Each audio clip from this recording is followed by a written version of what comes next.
పిలుచుకొనినవాడా. ఆమేన్.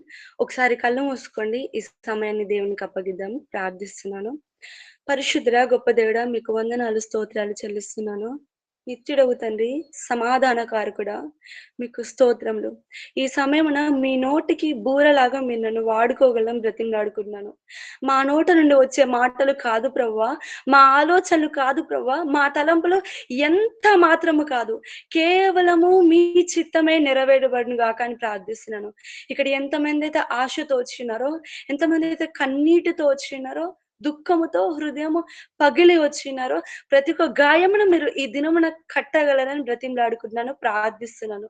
నా తండ్రి, ఈ వాక్యము ద్వారా ప్రతి ఒక్కరితో మాట్లాడండి. ప్రతి ఒక్కరి జీవితంలో సరిచేయండి. మాకు కావలసిన దీవెనలను, ఆశీర్వాదములను మీరు ఇవ్వగలం బ్రతిమలాడుకుంటూ ప్రార్థించి అడిగి పొందుకొని ఉన్నాను తండ్రి.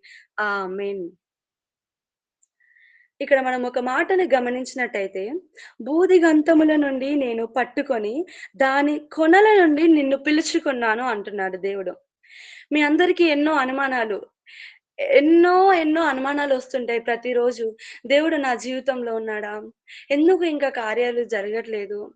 అసలు ఉన్నాడా ప్రభువు? దేవుడు నన్ను పిలుచుకున్నాడా? దేవుడు నన్ను ఏర్పరచుకున్నాడా? ఏంటి ఇంకా ఈ రీతిగానే ఉంది? ఏంటి కొత్తగా ఏమి రావట్లేదు? ఏంటి తలుపులు తెరవబడట్లేదు? ఏంటి కొత్త జీవితాన్ని నేను పొందుకోవట్లేదు? ఎన్నో ప్రశ్నలు. మీ జీవితంలో మీకే వచ్చేవి కాకుండా అనేకులు ఏసే నిందలకి గావచ్చు, అనేకులు ఏసే అవమానాలకు కావచ్చు, ఇంకా అవి పెరిగిపోతూ ఉంటాయి. అయితే మీతో ఈరోజు దేవుడు మాట్లాడాలనుకుంటున్నారు. మీకు ఒక చిన్న జవాబును దేవుడు ఇవ్వాలనుకుంటున్నాడు. ఆయన మీతో మాట్లాడాలనుకుంటున్నాడు. ఆయన మిమ్మల్ని కొనల నుండి పిలుచుకున్నాడు.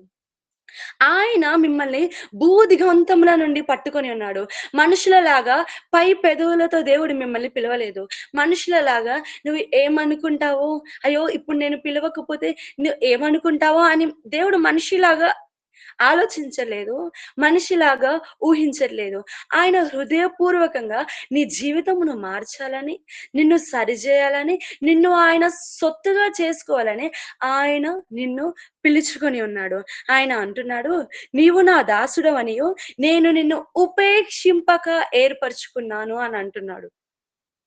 గమనించండి. ఆయన అంటున్నాడు, "మీరు నా దాసులు. నేను వేరే ఒక్కరికి మిమ్మల్ని దాసులలాగా అప్పగించట్లేదు. ఈ లోకంలో ఎవరికో దాసుల్లాగా మిమ్మల్ని చేయడం నా ఉద్దేశ్యం గాదు. ఈ లోకంలో ఎవరికో మిమ్మల్ని అప్పగించడం నా యొక్క ప్రణాళిక గాదు. మీరు నా యొక్క దాసులు.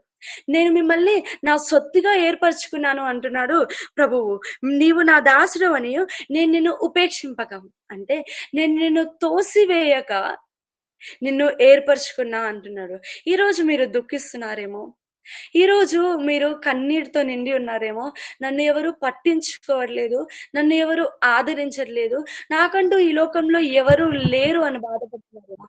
కానీ ఒక్క మాట మీరు జ్ఞాపకం చేసుకోండి. దేవుడు మీతో స్పష్టంగా మాట్లాడుతున్నాడు. దేవుడే మీతో వాగ్దానం చేస్తున్నాడు. నేను మిమ్మల్ని ఏర్పరచుకొని ఉన్నాను. మనుషుల యొక్క ఏర్పాటు మీకు అక్కర్లేదు. నేను మిమ్మల్ని ఉపేక్షించట్లేదు. నేను మిమ్మల్ని తృణీకరించట్లేదు. నేను మిమ్మును ఏర్పరచుకుంటున్నాను అని అంటున్నారు. ఇంకా ఏమి కావాలి చెప్పండి? దేవుడే తన నోటిలో ఈరోజు మనకి వాగ్దానం చేస్తున్నారు. ఆ గుంపులో మీరుండొచ్చు. నన్నెవరు పట్టించుకోవట్లేదని. నన్ను మా పేరెంట్స్ గూడా పట్టించుకోవట్లేదని మీరు బాధపడుతున్నారేమో. నా సహోదరుని ఒకలాగా నన్నొకలాగా చూస్తున్నారని మీరు దుఃఖిస్తున్నారేమో. మా టీచర్ అందరిని ఒకలాగా నన్నొకలాగా చూస్తున్నారని మీరు బాధపడుతున్నారేమో. మా హెడ్ అందరిని ఒకలాగున, మా బాస్ అందరిని ఒకలాగున, నన్నొకలాగున ట్రీట్ చేస్తున్నారని మీరు దుఃఖిస్తున్నారేమో. కానీ దేవుడు ఈరోజు మీతోని మాట్లాడాలనుకుంటున్నారు. నేను మిమ్మల్ని ఉపేక్షింపక మిమ్మును ఏర్పరచుకొని ఉన్నాను అని అంటున్నాడు. ఆమేన్. దేవుడంట మనల్ని ఉపేక్షించడంట. ఆయన మనల్ని ఏర్పరచుకున్నాడంట. ఇంకా కొంచెం మనం ముందుకెళ్తే, భయపడకుము, నేను నీతో చెప్పి ఉన్నాను. నీకు తోడై ఉన్నాను. భయపడకుము, నేను నీ దేవుడనై ఉన్నాను. ఈరోజు ఎంతమంది ధైర్యంగా ఉన్నారు? ఈరోజు ఈ మీటింగ్‌లో అటెండ్ అయిన మీరు ఎంతమంది ధైర్యంగా ఉన్నారు? ఒక ప్రశ్న నేను మీకు వేయాలనుకుంటున్నాను. మీలో ఎంతమంది నాకు ఏ భయము లేదు, ఏ చింత లేదు అన్న వాళ్ళున్నారు? మనము ఎవరము లేదు. అయ్యో! చిన్న వయసులో ఉంటే మా పేరెంట్స్ నాకు అది కొనట్లేదు, ఇది కొనియట్లేదు అన్న భయము. పెరుగుతున్నట్లయితే కొంచెము స్టడీలో ఇంప్రూవ్‌మెంట్ ఉన్నట్టయితే, లేదా ఇంప్రూవ్‌మెంట్ లేకుండా చివరన ఉన్నట్టయితే, అయ్యో! నేను ఎట్లా పాస్ కావాలి అన్న భయము. లేదా నువ్వు మంచిగా చదువుతున్నట్టయితే, అందరికంటే నాకు మంచి ర్యాంక్ ఎలా రావాలి అన్న భయము. అదే రీతిగా ఒకవేళ నీకు జాబ్ లేదన్నట్టయితే, నాకు జాబ్ ఎలా రావాలి అన్న భయము. ఒకవేళ నీకు జాబ్ ఉన్నట్టయితే, అయ్యో! నాకు ప్రమోషన్ ఎట్లా వస్తది అన్న భయము. అదే మీకు వివాహం కాకపోతే, నాకు వివాహం ఎలా అయితది? నాకు అందము లేదు, నాకు జాబ్ లేదు, నాకు ఏమీ లేదు. నన్ను ఎవరు చేసుకుంటారు అన్న భయము. వివాహం అయితే నాకు పిల్లలు లేరు అన్న భయము. ప్రతిరోజు వయస్సుకు మించిన భయాలు మనల్ని వెంబడిస్తూ ఉన్నాయి. శక్తికి మించిన భయాలు మనల్ని వెంబడిస్తున్నాయి. అయితే దేవుడు మాట్లాడుతున్నారు, "మీరు భయపడకండి. నేను నీ దేవుడనై ఉన్నానని" దేవుడు ఈరోజు మనకు ప్రమాణం చేస్తున్నాడు. ఎన్నో భయాలు మిమ్మల్ని వెంబడిస్తుండొచ్చు. ఉదయం లేచినప్పటి నుంచి రాత్రి పడుకునే వరకి. రాత్రి పడుకున్నప్పటి నుంచి ఉదయం లేచే వరకి. ఆమె నన్నొస్తదేమో, అయ్యో! అప్పులైన నా దగ్గరకొస్తారేమో, లేదా మీ ఫ్రెండ్ దగ్గరకొచ్చి మనీ తీసుకున్నారా? ఆళ్ళు కాల్ చేసి నిన్ను మనీ అడుగుతారేమో అన్న భయము. అయ్యో! ఆమె నన్ను విడిచిపెడతదేమో, అయ్యో! ఆయన నన్ను విడిచిపెడతాడేమో అన్న భయము. ఇట్లా ప్రతిరోజు ఎన్నో భయాలతో నిండిపోయి ఉంటాము. నా కుటుంబాన్ని పోషించేది నేనే.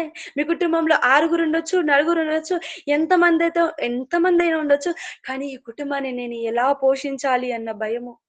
నా దగ్గర ఏమి లేదు, ధనము లేదు, ధాన్యము లేదు. నేను నా పిల్లలకు తిండి ఎలా పెట్టాలి అన్న భయము.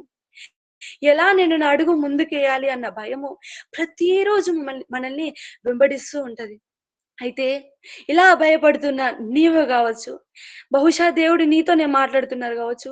ప్రతిరోజు భయముతో బ్రతుకుతున్న నీతో దేవుడు మాట్లాడుతున్నారు గావచ్చు. భయపడకండి, నేను నీ దేవుడనై ఉన్నాను అని దేవుడు వాగ్దానం చేస్తున్నాడు. ఆమేన్. ఎందుకు? ఒక చిన్న ఉదాహరణ నేను మీ అందరితో పంచుకోవాలనుకుంటున్నాను. ఒక బస్సు ఒక చిన్న గ్రామానికి వెళ్ళాలి. అప్పుడు ఆ బస్ టైమ్ 10:00 కానీ అది కొంచెం లేట్ అయ్యి 11 అట్లా అయింది. ఆ బస్ స్టార్ట్ అయింది. ఎళ్తూ ఉంది. అది కొండల్లో, లోయలో మధ్యలో ఎళ్తూ ఉండాలి. అందరూ అరచేతిలో ప్రాణం పెట్టుకొని ఆ బస్‌లో ప్రయాణం చేస్తున్నారు. ఎందుకంటే అంతా చీకటి అయిపోయింది.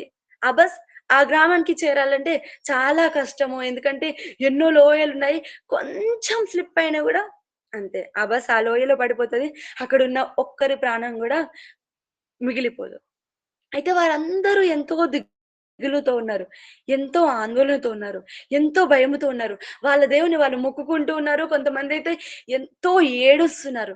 వీళ్ళందరూ ఈ రీతిగా ఉంటే, చివరన సీట్‌లో ఒక చిన్న అమ్మాయి కూర్చొని ఉందంట. ఆ అమ్మాయి కూర్చొని ఉండి, నిర్భయంగా ఈ రీతిగా కూర్చొని ఉంది. ఇలా జూస్తూ ఉందంట. ఏమైతదా చూద్దాం. చూద్దాం. సరే ఎళ్దాము. సురక్షితంగా కూర్చొని ఉందంట.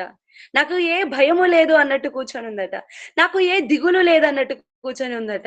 ఆ బస్‌లో ఉన్న వాళ్ళందరూ ఆళ్ళు పడే టెన్షన్‌ని మర్చిపోయి ఆమెను చూస్తున్నారంట. ఏంటి ఈ అమ్మాయి ఇంత చిన్నది ఈ రీతిగా కూర్చుందేంటి?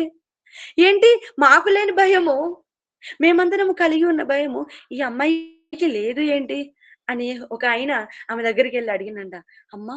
మా అందరం ఇంత భయపడుతున్నాము గదా! మేమందరం ఇంత దిగులుతో ఉన్నాము గదా! మాకు ఏమైతదో అన్న టెన్షన్‌తో ఉన్నాం గదా! నువ్వెందుకు ఇంత నిర్భయంగా ఉన్నావు? నువ్వెందుకింత మౌనంగా కూర్చొని ఉన్నావు? అప్పుడే ఆమన్నదంట, "అయ్యో! అంకుల్ ఈ బస్సు నడిపే డ్రైవర్ మా డ్యాడీ. నాకు నమ్మకమున్నది మా డ్యాడీ నన్ను సురక్షితముగా తీసుకెళ్తాడని. నాకు నమ్మకమున్నది మా డ్యాడీ నాకు ఏ అపాయము రానీయడని. నాకు నమ్మకమున్నది మా డ్యాడీ నాకు ఏ హాని రానివ్వడు" అనేది. హల్లెలూయా! ఈ నమ్మకం మీకు లేదా? ఎందుకు భయపడుతున్నారు? ఈరోజు మనం ఒక నావలో ఉన్నాము. ఈరోజు మనము ఈ ఉదాహరణ తీసుకున్నట్టయితే జీవితం అనే ఒక నావలో ఉన్నాము. ఈ నావను నడిపేది మీరు కాదు, నేను కాదు. ప్రభువైన క్రీస్తే. ఈ నావను నడిపేది ప్రభువైన క్రీస్తే. మరి ఎందుకు మనకు భయం చెప్పండి? ఎందుకు మనకు భీతి చెప్పండి? ఎందుకు మనము ఆందోళనకు చెందాలి చెప్పండి? ఆ అమ్మాయి అన్న తర్వాత వాళ్ళందరూ ఆశ్చర్యపోయారంట. ఈరోజు మీతో గూడా దేవుడు అంటున్నాడు. మీరు భయపడకండి. మీ జీవితాన్ని నడిపేది మీరు గాదు. మీరు భయపడకండి. మీ జీవితాన్ని కొనసాగించేది మీరు గాదు. మీరు భయపడకండి. మీ జీవితాన్ని కొనసాగిస్తుంది మీరు గాదు. మీ జీవితాన్ని మోస్తున్నది నేనే. ప్రభువైన యేసుక్రీస్తును. మీ జీవితాన్ని నడిపిస్తున్నది నేనే. మీకోసం ఈ లోకానికొచ్చి నా ప్రాణం అర్పించిన నేనే మీ జీవితాన్ని నడిపిస్తున్నా అని దేవుడు వాగ్దానం చేశాడు. ఇంకా మనకు భయమెందుకు చెప్పండి? భయపడకుము, నేను నీ దేవుడనై ఉన్నాను అని అంటున్నాడు దేవుడు. ఇంకా ఒక మాట చూసినట్టయితే, దిగులు పడకుము, నేను నిన్ను బలపరుస్తా అంటున్నాడు దేవుడు. ఈరోజు దిగులు పడుతూ మనమందరము డౌన్ అయిపోతున్నాము. కానీ ఇట్లాంటి మన పరిస్థితుల్లో మనకు బలమునిచ్చేది దేవుడు మాత్రమే. ఒక అమ్మాయి అంట ఒక కల గన్నదంట. ఆ కలలో ఏమొచ్చిందనంటే, ఆమె ఒక సముద్రంలో ఉందంట. ఆ సముద్రంలో ఆమెతో అంట కొన్ని అడుగులు ఉన్నాయంట. కొన్ని అడుగులు ఉన్నాయంట. అయితే ఈమెకి ఇట్లా కల వస్తుందంట. తర్వాత గూడా ఇదే కల వచ్చిందంట. అయితే కొన్ని సమయాల్లో అంట ఒక ఆమెతో ఇంకెవరో నడిచినట్టు 2 పాదగుర్తులు ఉన్నాయంట. అంటే ఇద్దరు వ్యక్తులు నడిచినట్టు పాదగుర్తులు ఉన్నాయంట. కానీ కొన్ని సమయాల్లో ఆమెకు ఎవరు ఆమెతోని లేనట్టు ఆమె ఒక్కతే ఉన్నట్టు పాదగుర్తులు ఉన్నాయంట. ఫుట్ ప్రింట్స్ ఉన్నాయంట. ఈమె అంటుందంట, నాతో ఎవరు నడవలేదు. కానీ కొన్ని సమయంలో ఎందుకు నా ఒక్కదాని పాదగుర్తులే ఉన్నాయి. ఇంకొక పాదగుర్తులు ఏమయ్యాయని తనలో తానే అనుకుంటుందట. అప్పుడు దేవుడు మాట్లాడుతున్నాడంట, "అమ్మా, నీ కష్ట పరిస్థితిలో, నీ నష్ట పరిస్థితిలో, నీవు నడవలేని ఆ పరిస్థితిలో నిన్ను ఎత్తుకొని, నిన్ను మోసి నడిచిన వాడను నేనే. అందుకే నీకు ఆ సమయంలో ఒకటే పాద గుర్తులు కనిపిస్తున్నాయి" అని అంటున్నాడంట. హల్లెలూయా! మీరు అనుకుంటున్నారేమో, నేను నడవలేను, నేను మోయలేను, అయ్యో! నా వల్ల ఇది కాదు, అయ్యో! నా వల్ల కాదు అని అనుకుంటున్నారేమో. కానీ కాదండి. మనము గాదు నడిచేది. మీరు గాదు మీ కుటుంబాన్ని మోసేది. మీరు గాదు మీ జీవితాన్ని నడిపించేది. కేవలము ప్రభువైన యెహోవా దేవుడే. అందుకే ఒక మాట చూసుకుందాం రండి. ద్వితీయోపదేశ కాండము 31 అధ్యాయము 6 వచనము. భయపడకుడి, వారిని చూసి దిగులు పడకుడి. నీతో కూడా వచ్చువాడు నీ దేవుడైన యెహోవాయే. ఆయన నిన్ను విడువడు, నిన్నెడబాయడు. ఆమేన్. ఈ మాట దేవుడు సెలవిస్తున్నాడు. మీరు భయపడవద్దు.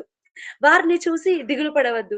ఈరోజు మీ జీవితంలో మీకెవరైనా శత్రువులున్నారేమో, మీ ప్రాణము అపాయంలో ఉందేమో, మిమ్మల్ని చంపేయడానికి అన్ అందరూ పన్నాగంలేసుకొని ఉన్నారేమో, మిమ్మల్ని ఏ గుంటలో పడేద్దామా అని గుంటలు తవ్వి ఉన్నారేమో. అయ్యో!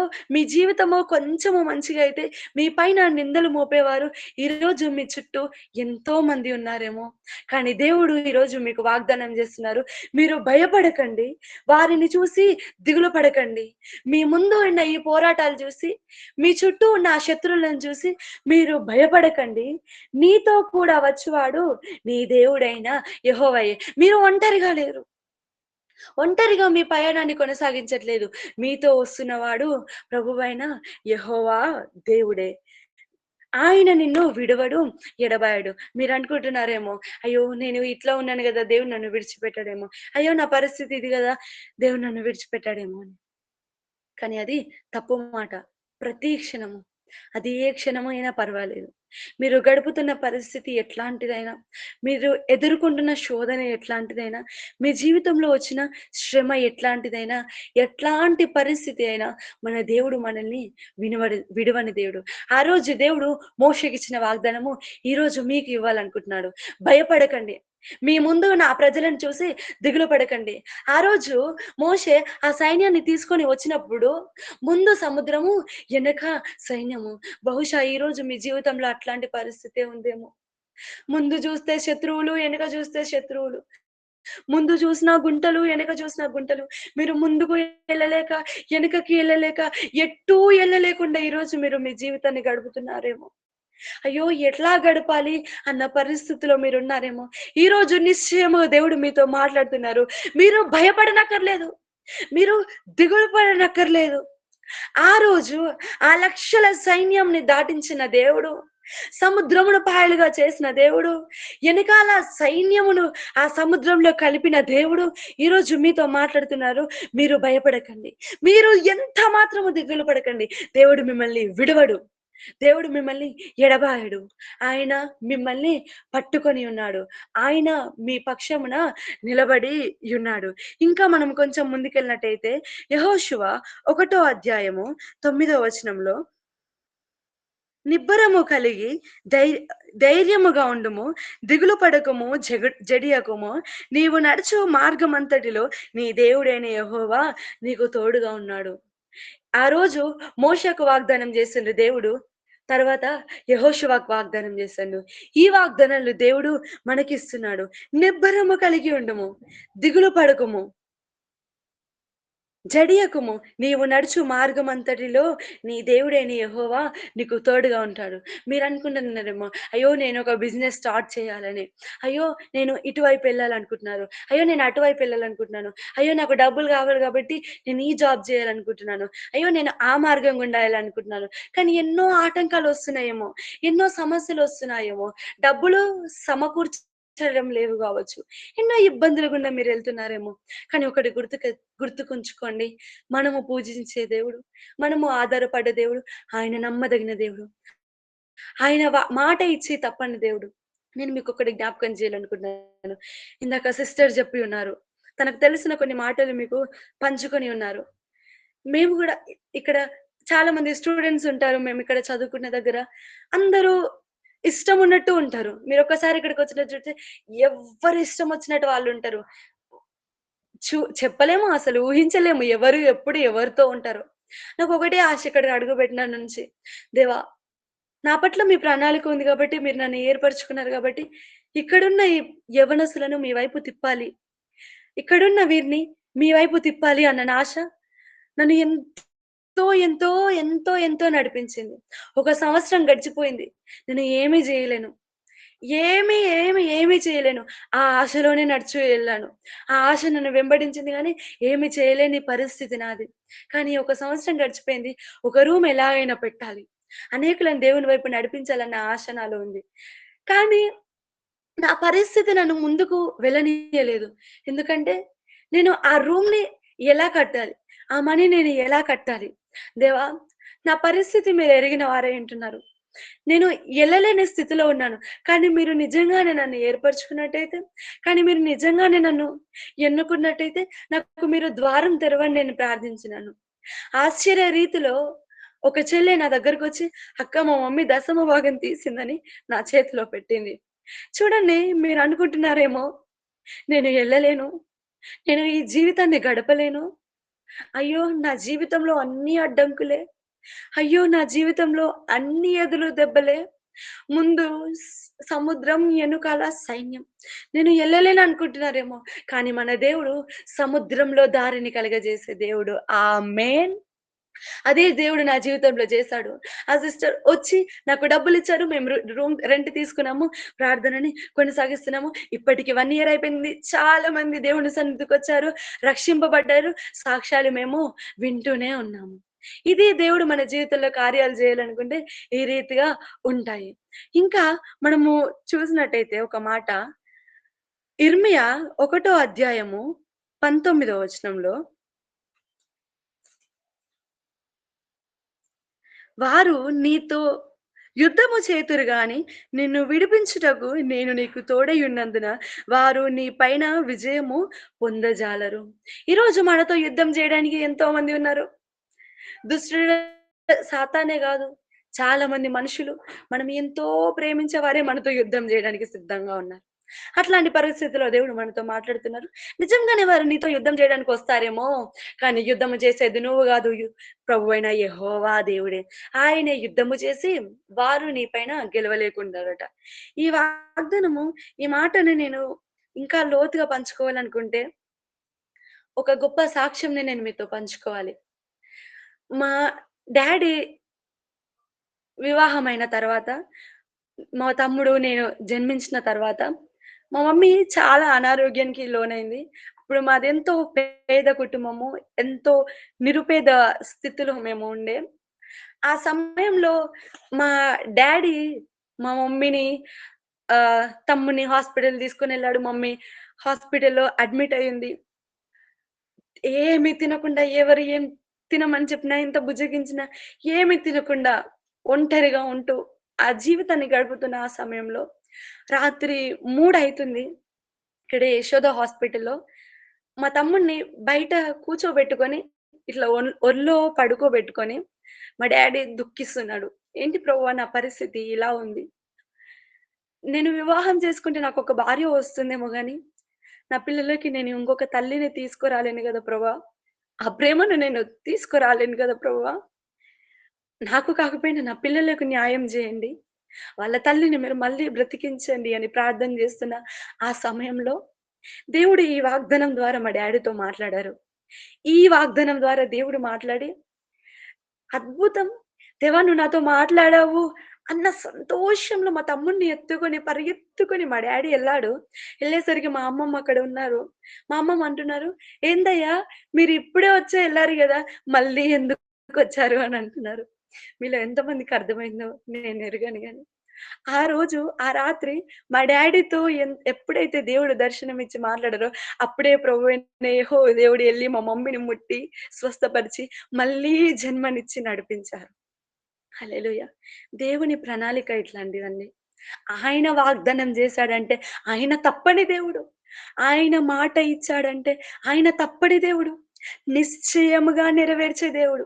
నిశ్చయముగా మన పక్షంన నిలబడే దేవుడు. నిశ్చయముగా మనకు జయము తీసుకొచ్చే దేవుడు మన దేవుడు. మన దేవుడు రాయి గాదు. వట్టిగా ఉండి మనం మొక్కి పట్టించుకోకుండా ఉండడానికి ఆయన నిజమైన దేవుడు. ఆయన సజీవుడు. ఆయన కన్నులుండి చూసే దేవుడు, చెవులుండి వినే దేవుడు, మనసు ఉంచి గోచరణ చేసే దేవుడు. ఆమేన్.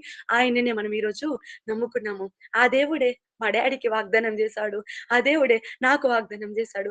ఆ దేవుడే మోషకి అదే రీతిగా యెహోషువకి వాగ్దానం చేశాడు. అదే దేవుడు ఈరోజు ఈ మీటింగ్‌కి అటెండ్ అయిన మీ అందరికి వాగ్దానం చేస్తున్నాడు. వారు మీతో యుద్ధము చేస్తారు గానీ, మీ పైన ఎట్టి పరిస్థితిలో విజయము పొందలేరు. ఆమేన్. విజయము యెహోవాదే. విజయము మీదే. ఈరోజు విజయము వాక్యం వింటున్నా మనదే. మీరు భయపడుతున్నారేమో, అయ్యో! నాకు జాబ్ వస్తదో లేదో. మీరు భయపడుతున్నారేమో, అయ్యో! నేను ముందుకెళ్తానో లేదో. భయపడవద్దు. నిశ్చయముగా విజయము మీదే. మీరు రాత్రి పడుకుంటున్నప్పుడు కన్నీళ్లు కార్చని రోజు లేదేమో. ఆ రోజు దావీదు పాపం చేసిన తర్వాత అతడు ప్రార్థిస్తున్నప్పుడు అతని కన్నీరు ఎంత లోతుగా ఉందంటే, అతని హృదయ భారము ఎంతగా ఉందంటే, అతని పరుపు నీళ్ళలో తేలుతుందంట. ఈరోజు మీరు అట్లాంటి పరిస్థితుల్లో ఉన్నారా? కుటుంబంలో ఎన్నో గొడవలు, కుటుంబంలో ఎన్నో సమస్యలు. అయ్యో! భర్త చెప్పిన మాట వినడు. తాగి వస్తాడు. నన్ను తిడతాడు. అయ్యో! నాకు గర్భఫలం లేదు. అయ్యో! నా భర్త నన్ను విడిచిపెడతాడో ఏమో! అయ్యో! నాకు గర్భఫలం లేదు. నా కుటుంబంలో, నా బంధువులందరూ, నా గ్రామంలో ఉన్న వాళ్ళందరూ నన్ను ఎగతాళి చేస్తున్నారు. అయ్యో! నేనెప్పుడు ఫెయిల్ అయితూనే ఉంటా. I'm a failure candidate. నన్నందరూ హేళన చేస్తారు. నన్నందరూ ఎగతాళి చేస్తారని భయపడుతున్నారేమో! వచ్చిన అన్ని రిజల్ట్స్‌లో మీరు ఫెయిల్యూర్ ఏమో! వచ్చిన అన్ని మీరు అప్లై చేసిన ప్రతి జాబ్‌లో మీరు రిజెక్ట్ అయ్యారేమో! అన్నిట్లో రిజెక్షన్, రిజెక్షన్, రిజెక్షన్ మీరు అనుభవించారేమో! కానీ ఈ రాత్రి దేవుడు మీతో మాట్లాడుతున్నారు. మీరు భయపడకండి. మీరు నిబ్బరం కలిగి ఉండండి. మీరు నిశ్చయత కలిగి ఉండండి. ఇప్పటి నుండి పోరాడేది మీరు గాదు. ప్రభువైన యెహోవా దేవుడే. ఇంకొక మాట మనం గమనించినట్టయితే కీర్తనలు 23 అధ్యాయము 4 వచనంలో మనము చూసినట్టయితే గాఢాంధకారపు లోయలో నేను సంచరించినను ఏ అపాయమునకు భయపడను. మీరనుకుంటున్నారేమో, యేసయ్యని నమ్ముకుంటే నా జీవితంలో ఏం కష్టాలు రావని. మీరనుకుంటున్నారేమో, యేసయ్యని నమ్ముకుంటే ఏ శ్రమలుండయని. మీరనుకుంటున్నారేమో, యేసయ్యని నమ్ముకుంటే ఏ హాని ఉండదు, ఏ అపాయం ఉండదని. అది తప్పు. ఇట్లాంటి మాటలు చెప్పేవాళ్ళు ఎవరైనా గాని ఆళ్ళు అబద్ధ క్రైస్తవులే. నేను ఈ సమయంలో మీకు తెలియజేస్తున్నాను.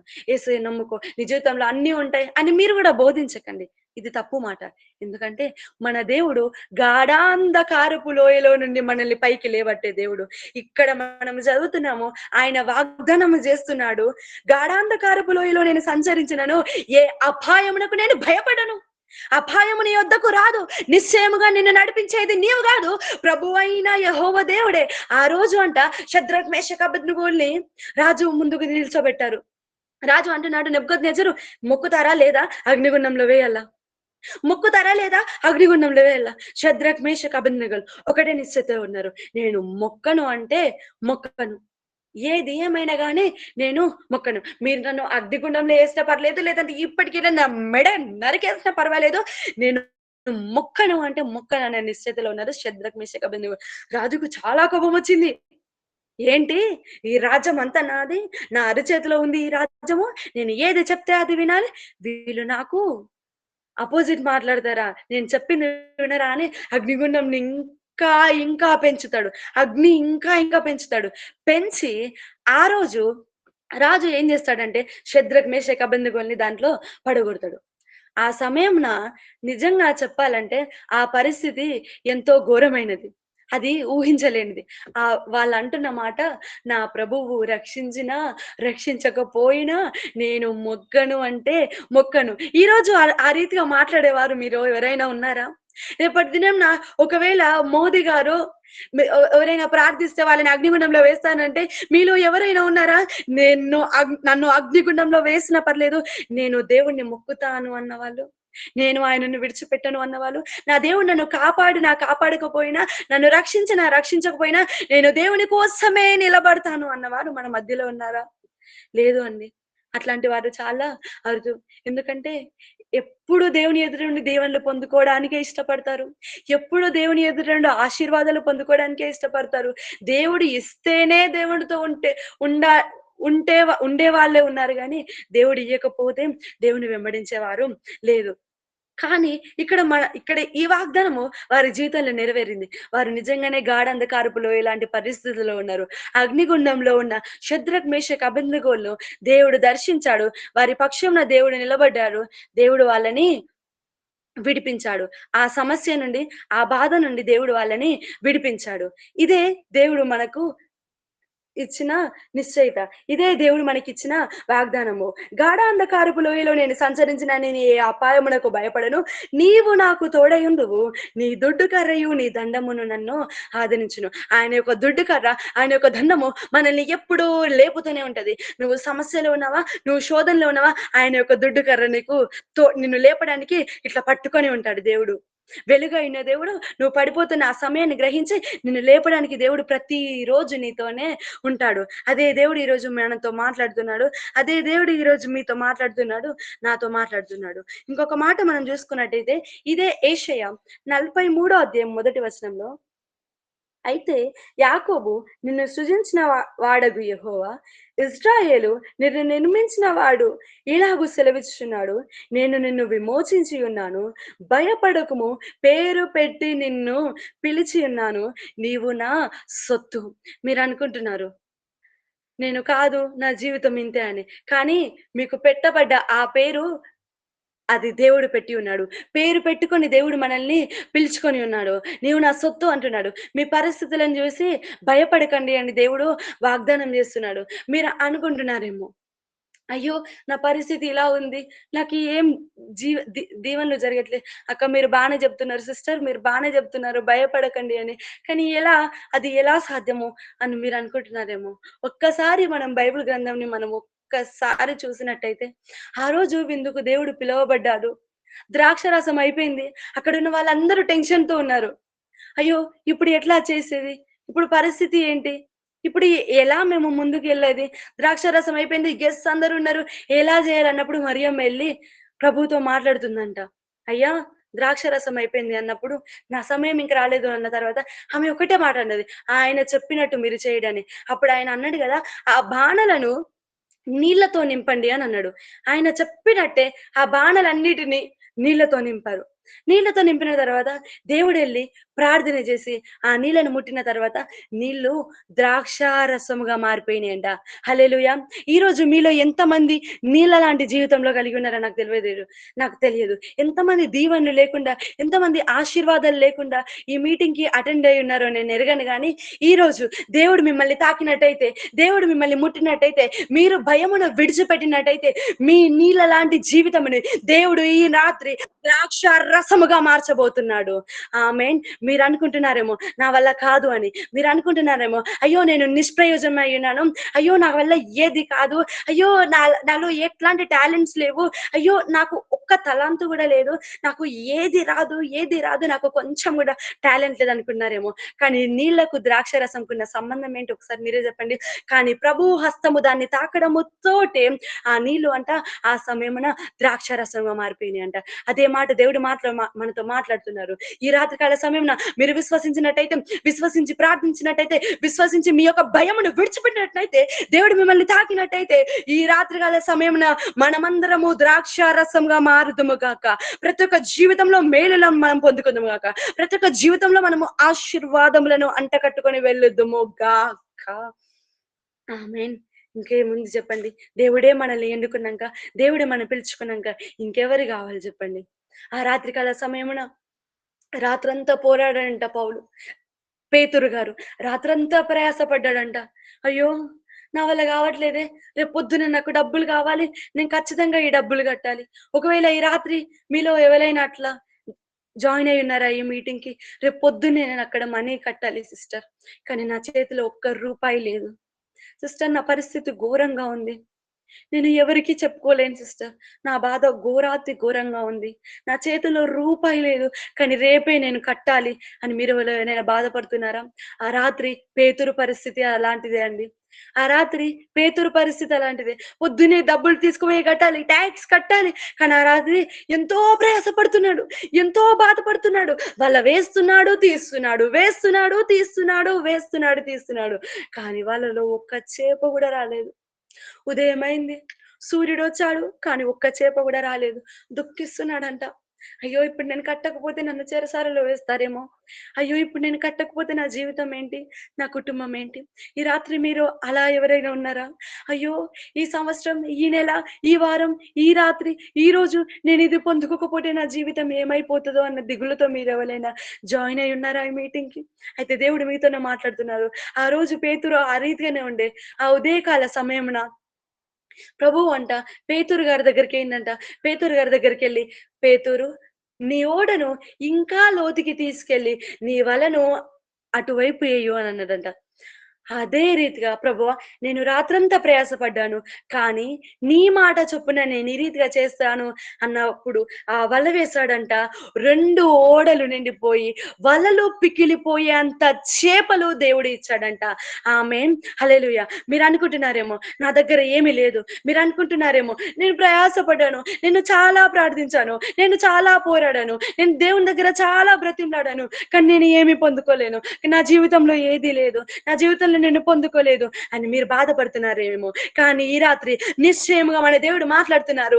మీరు భయమును విడిచిపెట్టి మీ వలను, మీ ఓడను, మీ నామను దేవునికి అప్పగించినట్టయితే, ఆయన చెప్పినట్టు మీరు ప్రార్థించినట్టయితే, భయమును విడిచిపెట్టినట్టయితే, మీ గుప్పిలి విప్పేంత దేవుడు తన గుప్పిలి విప్పి మీ కుటుంబాన్ని నిశ్చయముగా దేవుడు దీవిస్తాడు. మీ కుటుంబాన్ని నిశ్చయముగా దేవుడు ఆశీర్వదిస్తారు. మీరు అనుకుంటున్నారు నా దగ్గర లేదు. అయ్యో! నేను రాత్రంతా ప్రయాసపడ్డాను. అయ్యో! నేను ఇన్ని సంవత్సరములు చాలా కష్టపడ్డాను. అయ్యో! నేను ఇన్ని సంవత్సరములు కన్నీరు కార్చని రోజు లేదు. అయ్యో! నేను ఇన్ని సంవత్సరాలు ఇతని దగ్గరికి ఎళ్ళలేదు. ఈమె దగ్గరికి ఎళ్ళలేదు. నేను అడగని చేతి లేదు, మొక్కని కాలు లేదని మీరు అనుకుంటున్నారేమో. కానీ ఈ రాత్రి కాల సమయంన మీరు దేవుని పాదాలు పట్టుకొని గోజాడినట్టయితే, ఆయనను నమ్మినట్టయితే, ఆయనను విశ్వసించినట్టయితే, ఆయన మీకు వాగ్దానం చేస్తున్నాడు. మీరు భయపడకండి. మీరు గాఢాంధకారపు శ్రమలో ఉన్నారేమో, అగ్నిగుండంలో ఉన్నారేమో, ఈరోజు రేపే కట్టాలి ఏమో మీతో మాట్లాడుతున్నారు. ఆయన ద్వారములు తెరిచి మీ కుటుంబాన్ని, మిమ్మల్ని నిశ్చయముగా దేవుడు దీవిస్తా అంటున్నాడు. మీరు భయపడకండి. మీరు నిబ్బరం కలిగి ఉండండి. మీరొకటే గుర్తించండి. మీరొకటే జ్ఞాపకం చేసుకోండి. మీరొకటే గుర్తుపెట్టుకోండి. ఈ జీవితాన్ని కొనసాగించేది, ఈ జీవితాన్ని నడిపించేది మీరు గాదు. ప్రభువైన యెహోవా దేవుడే. ఆయన నడిపించకపోతే మనము ఎక్కడికి వెళ్ళలేము. ఆయన అంటున్నాడు లూకా 12:32 చిన్న మంద భయపడకు. మీరు అనుకుంటున్నారేమో, అయ్యో! నాకు ఎట్లాంటి సపోర్ట్ లేదు. అయ్యో! అక్క సిస్టర్ మీరనుకుంటున్నారు, మీకు చాలా సపోర్ట్ ఉందేమో, మీకు మమ్మీ, డ్యాడీ లేదంటే మీకు కజిన్స్ చాలా మంది ఉన్నారేమో అని అనుకుంటున్నారేమో. మీకు ఎవరు లేరని మీరు దిగులు పడుతున్నారేమో. కానీ ఒకటి జ్ఞాపకం చేసుకోండి. దేవుడే వాగ్దానం చేస్తున్నాడు. చిన్న మందా భయపడకుడి అంటున్నారు. మీరు ఒంటరిగా పోరాటం చేస్తున్నారేమో. ఒంటరిగా పోరాడుతున్నారేమో. ఎవరు లేని పరిస్థితిలో మీరున్నారేమో. కానీ దేవుడు మాట్లాడుతున్నారు. చిన్న మందా భయపడకండి. మీ కుటుంబంలో కార్యము చేయవాడను నేనే. మీ జీవితంలో కార్యము చేయవాడను నేనే. నిశ్చయముగా ఆగిపోయిన మీ కార్యములను జరిగించువాడను నేనే అని దేవుడు వాగ్దానం చేస్తున్నాడు. నమ్మకంతో ఉన్నవారు ఈ రాత్రికాల సమయంలో మీరు ఉన్నట్టయితే మిమ్మల్ని మీరు దేవునికి అప్పగించుకోండి. మిమ్మల్ని మీరు దేవునికి అప్పగించుకోండి. దేవుడు సెలవిస్తున్నాడు భయపడకండి అని. దేవుడు సెలవిస్తున్నారు దిగులు పడకండి. భయపడకుడి, నేను మీ దేవుడనై ఉన్నాడు. దిగులు పడకుడి, నేను నిన్ను బలపరుతును. నీకు సహాయము చేయువాడను నేనే. నీతి అను నా దక్షిణ హస్తముతో నిన్ను ఆదుకొందును. మీరనుకుంటున్నారేమో నన్ను ఆదుకునేవారు ఎవరు లేరు. నన్ను ప్రేమించేవారు ఎవరు లేరు. నేను ఒంటరి వాడిని. నా జీవితంలో దేవుని కార్యాలు ఏమీ జరగట్లే. నా జీవితంలో దేవుని తలంపులు ఏమి నెరవేరట్లే అని. మేబీ మీరు ఇన్ని రోజులు పాపంలో ఉన్నారేమో, లేదా మీ పితరుల శాపం మిమ్మల్ని వెంబడించిందేమో, లేదా మీరు పాస్ట్‌లో ఏదైనా పాపం చేసి ఉన్నారేమో. కానీ ఈ సమయంన అన్నీ విడిచిపెట్టండి. దేవుని సన్నిధిలో ఒప్పుకోండి. భయపడకండి. దేవుడు మీతో మాట్లాడుతున్నారు. అస్సలు భయపడకండి. దిగులు పడకండి. ఒకటే నిశ్చయిత కలిగి ఉండండి. దేవా, మీరు నాతో ఉన్నాడు. ఆల్మైటీ గాడ్, సమస్త సృష్టిని సృష్టించిన సృష్టికర్త ఈ రాత్రి కాల సమయమున మనతో మాట్లాడుతున్నారు. మీరు భయపడకండి. మీకొక చిన్న సాక్ష్యం చెప్పి నేను ఈ మెసేజ్‌ని ఎండ్ జేస్తాను. మా డ్యాడీ సాక్ష్యం నేను మీతోని పంచుకోవాలనుకుంటున్నాను. అందరూ వెళ్ళిపోయారు. తన జీవితంలో ఎవ్వరూ లేరు. మా నానమ్మ, తాతయ్య, ఇంకా మా డ్యాడీకి ఒక చెల్లె ఉండే. ఆమెకు గూడా పెళ్లయింది. అందరూ ఎళ్ళిపోయారు. ఎవ్వరు లేరు. నానమ్మ, తాతయ్య చనిపోయారు. ఒక్కడే ఉంటుండే.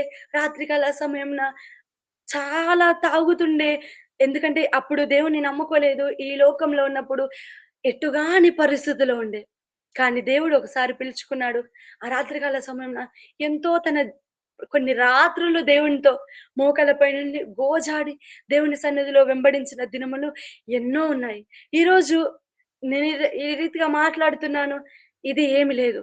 కేవలము మా డ్యాడీ యొక్క ప్రార్థననే. ఎందుకు నేను మీతో ఈ సాక్ష్యాన్ని పంచుకుంటున్నాననంటే, అట్లాంటి జీవితంలో, అట్లాంటి పరిస్థితిలో అసలు ఎవరు పెళ్లి కాదని అనుకున్నారు. ఇతనికెవరు పెళ్లి చేస్తారు? ఇతనికెవరు భార్యనిస్తారు అని అనుకున్నారు. కానీ దేవుడు పిలుచుకున్నాడు. దేవుడు నమ్మదగిన దేవుడు. ఎన్నో వాగ్దానం చేశారు. వివాహం జరిగింది. వివాహం జరిగిన తర్వాత పిల్లలు లేరు. ఎంతో మంది అవమానిస్తున్నారు, హేళన చేస్తున్నారు. ఆ రాత్రి కాల సమయమున ఒకరోజు కరీంనగర్ సర్కస్ గ్రౌండ్‌లో మా డ్యాడీ ఒక మీటింగ్‌కి అటెండ్ అయ్యారు. హరిగోమ్స్ పాస్టర్ కండక్ట్ చేశారు. ఆ మీటింగ్‌లో గొప్ప వెలుగు వాళ్ళని తాకింది. అప్పుడు ఒక స్వరము మా డ్యాడీకి వినిపించింది. యెహోవా నిన్ను ఆశీర్వదిస్తున్నాడు. యెహోవా నిన్ను ఆశీర్వదిస్తున్నాడు. ఏమి అర్థం కాలేదు. కానీ ఆ రాత్రికాల సమయమున ప్రార్థించిన తర్వాత ఇంటికెళ్ళిన తర్వాత మళ్ళీ అదే స్వరం వినిపిస్తుంది. యెహోవా నిన్ను ఆశీర్వదిస్తున్నాడు. యెహోవా నిన్ను ఆశీర్వదిస్తున్నాడు. అప్పుడు ప్రార్థించినప్పుడు మా డ్యాడీతో దేవుడు మాట్లాడాడు. నేను నీకు ఒక బహుమానాన్ని ఇవ్వబోతున్నాను. ఆమె పేరు బ్లెస్సీ అని పెట్టు అని దేవుడు మాట్లాడాడు. ఈరోజు ఆమెనే మీ ముందు నిల్చొని ఉన్నది. ఆ రోజు మా డ్యాడీ నిరుత్సాహంలో ఉండే. కానీ దేవుడు ఇచ్చిన వాగ్దానమే ఈరోజు నిలబెట్టింది. ఎంతో భయము, ఎంతో భీతి, నన్నెవరు పట్టించుకుంటారు అన్న కన్నీరు ఎంతో ఉండే. కానీ దేవుడు ప్రేమించాడు. దేవుడు పిలుచుకున్నాడు. దేవుడు నడిపించాడు. దేవుడే తన దక్షిణ హస్తంని చాపి నిలబెట్టాడు. దాని తర్వాత మళ్ళీ మళ్ళీ ఆహ్, దహించాగ్ని థామస్ పాస్టర్ గారు కండక్ట్ చేసిన మీటింగ్‌కెళ్ళినప్పుడు మళ్ళీ అదే రీతిగా దేవుడు మాట్లాడాడు.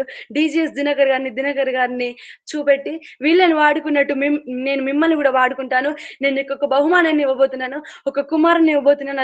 అతని పేరు దినాకర్ అని పెట్టి అని చెప్పాడు. ఇది చూడండి, మీరొక్కటి గమనించండి. మీ జీవితము నిరుత్సాహమై ఉందేమో! మరణ అంచుల్లో మీరున్నారేమో! ఎందుకు పనికిరాని స్థితిలో మీరున్నారేమో! కానీ ఒక్కటి జ్ఞాపకం జేసుకోండి. మనల్ని పిలిచిన దేవుడు నమ్మదగిన దేవుడు. మనల్ని ఏర్పాటు చేసుకున్న దేవుడు నిజమైన దేవుడు. మనల్ని పిలుచుకుంది మనుషులు గాదు. మనల్ని ఏర్పాటు చేసుకుంది మనుషులు గాదు. ఆయన నిజమైన దేవుడు. ఆయన సజీవుడు. అదే దేవుడు ఈరోజు మా డ్యాడీని ఎన్నుకున్నాడు, నిలబెట్టాడు, నడిపించాడు, గొప్ప సాక్షిగా నిలబెట్టాడు. చెప్పాలంటే ఎన్నో సాక్ష్యాలు. ఈ రాత్రంతా చెప్పినా గూడా సరిపోవు.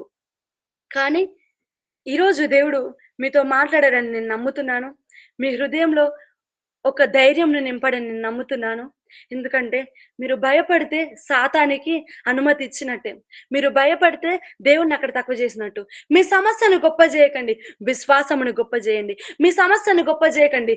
దేవుణ్ణి గొప్ప జేయండి. మీ సమస్యని గొప్పగా చూడకండి. అయ్యో! ఆ సమస్య ఇంత పెద్దగా ఉందని చూడకండి. అయ్యో! నా దేవుడు ఇంత గొప్ప దేవుడు, ఈయనే నన్ను నడిపిస్తాడు అన్న విశ్వాసముతో ఉండండి. ఇదొకటే నేను మీతో చెప్పాలనుకుంటున్నాను. మీ సమస్య భారంగా అయినా ఉండొచ్చు. ఎంత లోతుదో అయినా ఉండొచ్చు. హృదయం నిండా కన్నీరు ఉండొచ్చు. కానీ అంతకంటే గొప్పవాడు మన యేసయ్య. అంతకంటే హెచ్చులో ఉండేవాడు మన యేసయ్య. అంతకంటే నమ్మదగిన వాడు యేసయ్య. నీ సమస్య ఇంతే, అది ఆవగింజంత. కానీ ఆయన ఈ సృష్టిని సృష్టించిన సృష్టికర్త. ఆయనే మనం నమ్ముకున్నాము. మనం ధన్యులము. ఇటు చిన్న వాక్యము దేవుడు దీవించి ఆశీర్వదించును గాక. ఆమేన్.